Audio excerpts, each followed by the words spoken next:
Hello, आपका फिर से स्वागत है इजी मैथ विद नीलम में। हमने लास्ट वीडियो में आपको प्रतिशत के कुछ सवाल बताए थे और आज हमारा एक नया टॉपिक है लाभ और हानि, यानी प्रॉफिट एंड लॉस। ठीक है, तो जैसा कि हम जानते हैं कोई भी सामान हम खरीदते हैं, बेचते हैं तो हमें कभी फायदा होता है, कभी नुकसान होता है।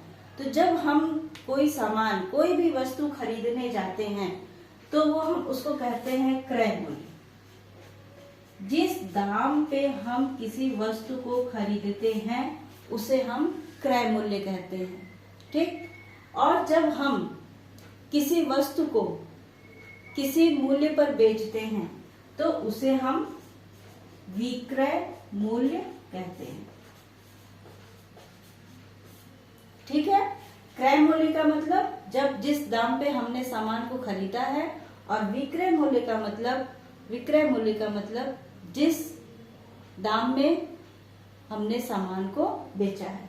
ठीक है, तो हमारा लाभ कब होता है? जब विक्रय मूल्य ज्यादा होता है तो हमें फायदा होता है और क्रय मूल्य कम होता है। ठीक है, नुकसान हमें कोई चीज कब होती है?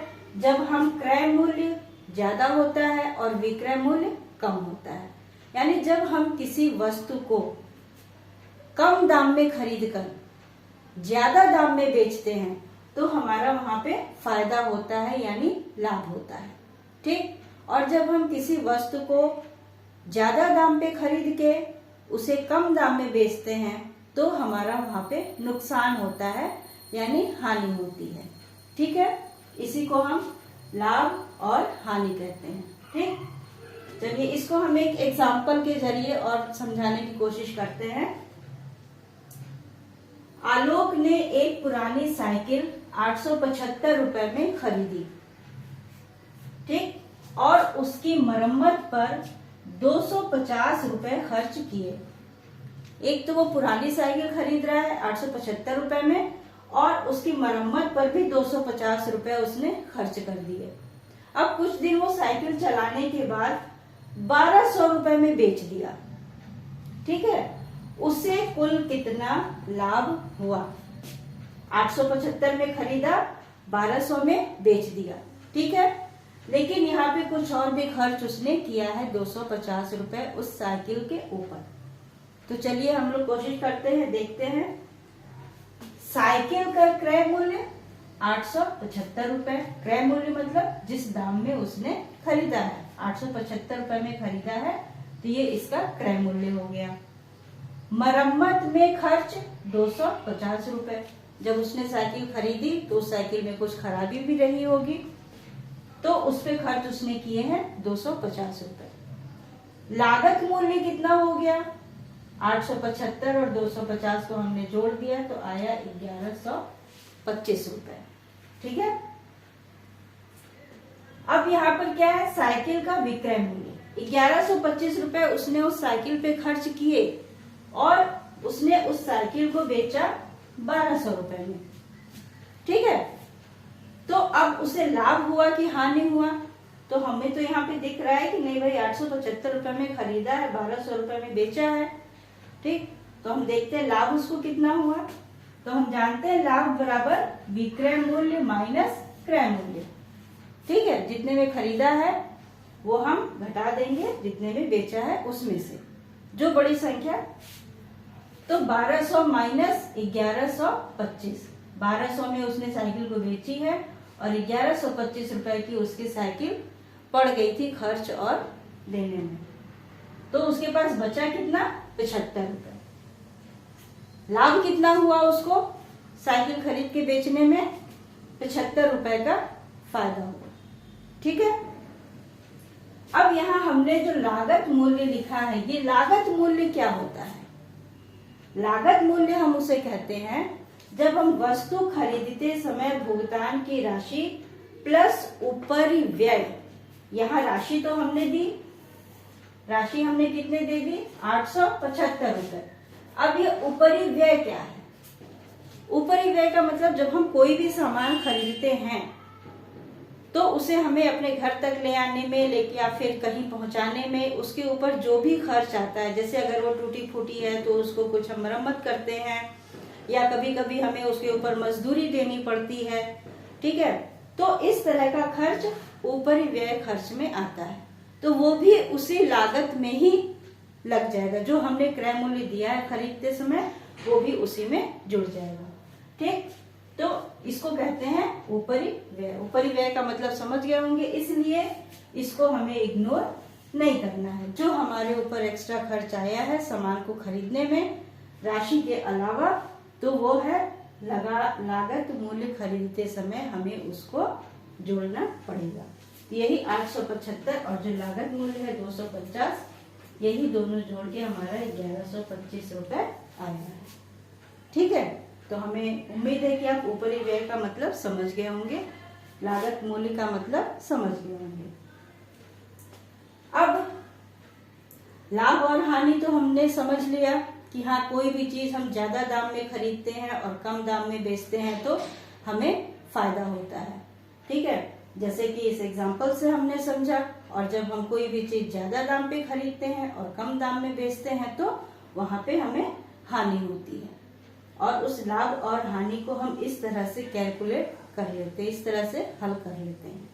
ठीक है, अब अगर उसी में हमें प्रतिशत निकालना हो कि कोई भी चीज हमने लाभ तो हमें मिला, लेकिन कितने प्रतिशत का लाभ मिला, इसको निकालने के लिए हम क्या करेंगे, लाभ गुणे 100 बटा क्रय मूल्य। यानी कहने का मतलब अगर कोई भी चीज हमने 500 रुपए में खरीदी है और उसे 400 रुपए में बेच दी, तो ये भी क्रय मूल्य हो गया और ये क्रय मूल्य हो गया। तो हमें लाभ कितना मिला, 100 रुपए का फायदा मिला।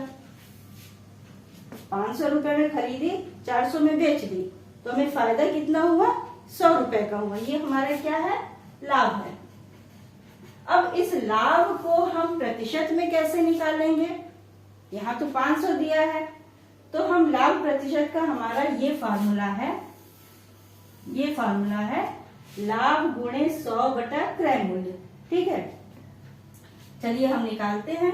तो लाभ हमारे पास है 100 रुपए गुणे 100 बटा क्रय मूल्य है हमारे पास 400 रुपए।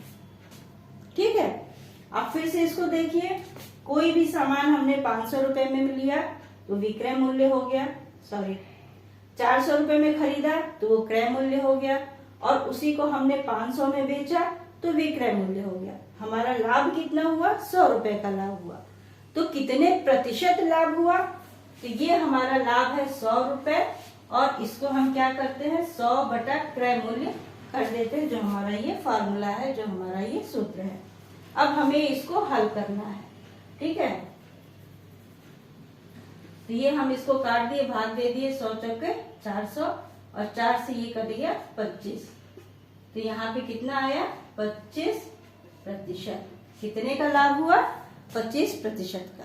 यानी अगर कोई चीज हम 400 रुपए में खरीद के 500 रुपए में बेचते हैं तो हमें कितना प्रतिशत फायदा हुआ, 25% का प्रॉफिट हुआ। ठीक, इसी तरह से हमें नुकसान भी होता है, तो कितने प्रतिशत नुकसान हुआ। मान लीजिए कोई चीज हमने 800 रुपए में खरीदी, 800 रुपए में खरीदी और इसको 400 रुपए में बेच दी। 800 में खरीद के 400 रुपए में बेच दिया, तो 800 क्या हो गया, क्रय मूल्य हो गया, 400 क्या हो गया, विक्रय मूल्य हो गया। तो अब इस पे लाभ होगा कि हानि होगा, इस पे तो हानि हो गई। कितने की हानि हो गई, 400 रुपए की हानि हो गई, नुकसान हो गया। ठीक है, तो अब इसका प्रतिशत हम कैसे निकालेंगे, इसका प्रतिशत हम इसी तरह से निकालेंगे, हानि गुणे 100 बटा क्रय मूल्य। तो चलिए निकालते हैं, हानि गुणे 100 बटा क्रय मूल्य कितना है, 800 रुपए, 800 रुपए। अब जब हम इसको हल करेंगे तो 4 गुना 8 और ये 2 पंजे 10, 50%। ठीक, कितना हो गया ये हानि, 50%। ओके, तो ये प्रतिशत लाभ का प्रतिशत कैसे निकालेंगे ये एग्जाम्पल देके हमने आपको समझा दिया, और हानि का प्रतिशत कैसे निकालेंगे इसका भी एग्जाम्पल देके हमने आपको समझा दिया। लाभ क्या होता है, हानि क्या होता है, क्रय मूल्य क्या है, विक्रय मूल्य क्या है, ऊपरी व्यय क्या है। हमें उम्मीद है कि आपको ये सारी चीजें समझ में आ गई होंगी, और हम कल इसी पर आधारित कुछ और प्रश्न लेकर आएंगे, तो आप देखना मत भूलिएगा। और अगर हमारी आज की वीडियो पसंद आई हो तो प्लीज इसे लाइक, शेयर, सब्सक्राइब और कमेंट जरूर करें। Thank you.